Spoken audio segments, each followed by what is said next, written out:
Friends, we now come to the fifth and final discourse of Jesus, technically known as the eschatological sermon, found in chapters 24 and 25. Eschaton in Greek means end. Let's call it as the end of the world or the final event according to the divine plan. The discourse is divided into two parts. The first part is the doctrinal dimension, which is found in the first part of chapter 24.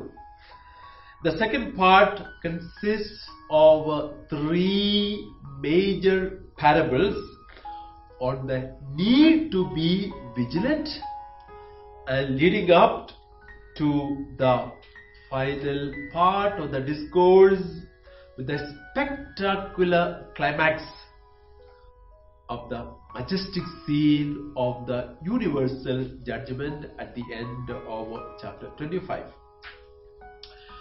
This section is part of what we call the apocalyptic literature. It is a type of prophetic literature that developed after the fall of Jerusalem in 587 BC and after the return of the exiles from Babylon. Apocalypse, coming from the Greek word, means unveiling, removing the veil, removing the blocks. So it is the unfolding of things not previously known.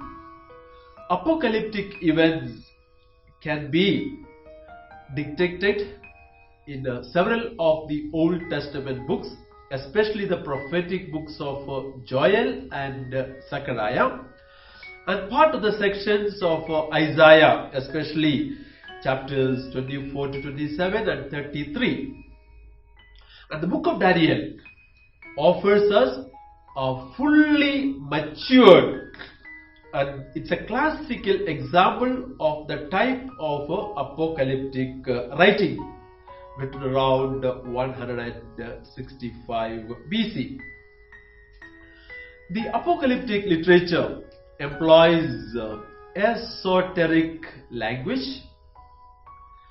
It expresses a pessimistic view of the world which is evil today and treats about the final activities that take place in the future, which will take place soon. It uses a lot of symbols and languages that go beyond its current usage. And most authors considered early Christianity as a fervently apocalyptic religion intent on the second coming of Jesus, which is technically called as parousia, about which I will explain tomorrow. So this apocalyptic language is very much permeated in different parts of the Gospels, especially chapter 24, 25 of Matthew, and they are often taken from the book of Daniel. So this section 24-25 is also called as Little Apocalypse. There is a characteristic of natural catastrophe, cosmic signs, and God's coming judgment. So there are references to oppression, persecution, and despair. And actually, many of this apocalyptic literature is a resistant literature. Let's come to the beginning of chapter 24. Jesus is coming out of the temple, and the disciples are pointing out to Jesus the temple, the magnificent temple in Jerusalem. You know, the temple in Jerusalem that Jesus saw was one of the most magnificent sanctuaries of ancient world.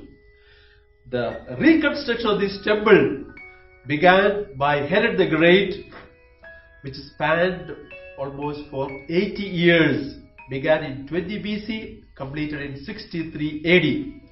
So it included courtyards for Gentiles, Jewish women, Jewish males and priests.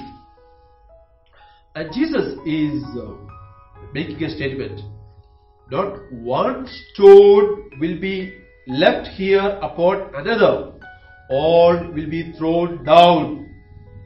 Jesus was speaking sitting on Mount of Olives. I already mentioned to you that Mount of Olives is the place in the biblical language where the judgment will take place according to Zechariah chapter 14. And Jesus is sitting down like Moses, teaching them about the last days. Remember, in AD 70, the Romans under Titus came and destroyed the city and burned down the temple in Jerusalem. And when these events were written down around 80-90 AD, the authors are trying to see that the events took place according to the prophecy made by Jesus. So destruction of Jerusalem was based on the prophecy of Jesus. So in the ancient Near East, what we call today as the West Asian religious tradition, the temple is the mediator of the world. So anything that happens to the temple is also symbol of the destruction of the world. So the disciples saw all the catastrophe, the cosmic disaster took place based on the destruction of the temple in Jerusalem. From verse 3 onwards, we are going to see a series of reference to persecution, apostasy, betrayal, handing over of Christians by Christians, and big crisis and false prophet. There is also reference to desolating sacrilege. In 167 BC, the temple of Jerusalem was desecrated by Antiochus Epiphanes, the Syrian king, who installed the statue of Baal Shemin, replacing the worship in the temple. And that was considered as the greatest desecration. And later, around 40 AD, apostles witnessed another attempt at desecration by Emperor Caligula, who wanted to establish his own image in the temple. And Jesus gives a series of parables, 3 parables, in order to tell us the necessity of watchfulness. The theme of unexpected character of the end time is highlighted through all these parables. Just like the COVID-19 that we are facing, there are unexpected events that are never predicted. The 2 things are certain. First, end will come certainly and decisively. Secondly, the coming is unexpected. No one knows the timetable. And the community is called upon to be vigilant and watchful. No one knows when the Son of Man comes, but it is certain and decisive. May God bless you.